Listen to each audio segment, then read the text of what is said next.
Have you ever wished you could be unshakable? To live without being crushed by criticism, rejection, or betrayal. Maybe you are tired of always pretending to be fine on the outside, while inside you carry a silent pain that never seems to leave. Perhaps you are exhausted from trying to look strong, when what you really want is just a moment of peace.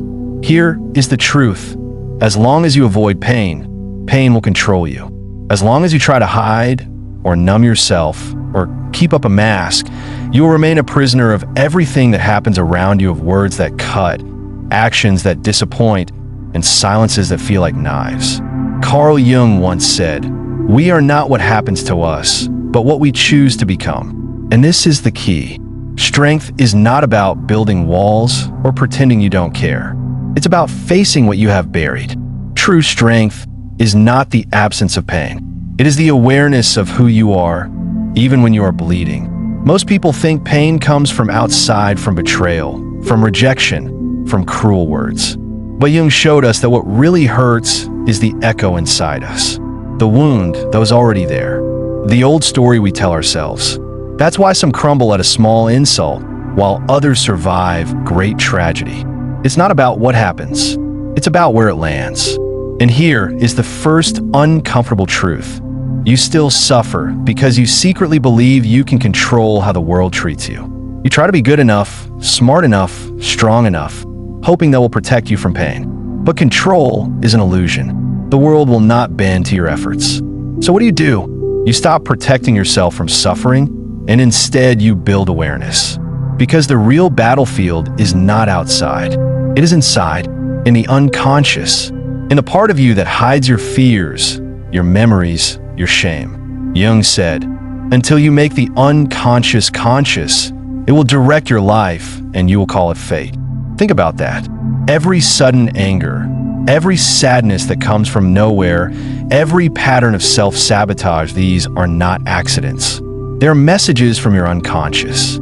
They are parts of you asking to be seen. Ignored pain does not disappear.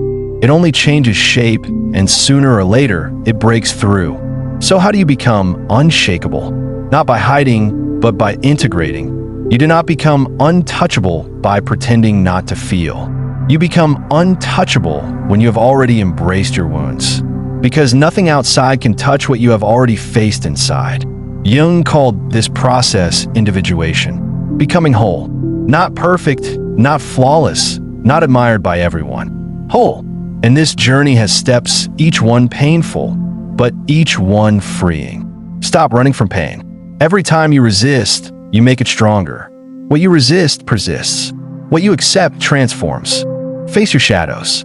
Your anger, jealousy, fear, shame are not your enemies. They are pieces of you waiting to be owned. Drop the mask. The persona you built to be liked, respected, accepted is only a survival strategy. Individuation begins when you dare to take it off. Allow suffering to teach you. Jung said depression is like a visitor dressed in black, doesn't push her away. Offer her a seat and listen. Pain is a messenger. Integrate, don't escape. Real freedom comes not from avoiding life, but from diving into it with awareness. On the surface, every wave can drown you. In the depths, there is silence and stability. This is why true emotional armor is not coldness. It is clear. It is knowing yourself so fully that no word, no rejection, no betrayal can take away your center. You still feel pain, but you do not break. You still suffer, but you do not lose yourself. Yes, the journey is lonely. Few people will follow you into these depths. But this is not rejection. It is growth. You no longer fit where you once hid. And the reward is priceless. A self that cannot be destroyed by outside forces. So remember, you will not become unshakable by building walls. You will become unshakable by knowing yourself, by integrating your shadows, by choosing awareness over control, and by allowing suffering to guide you toward wholeness. Carl Jung understood that the soul is not seeking comfort, it is seeking truth. And truth, once faced, sets you free.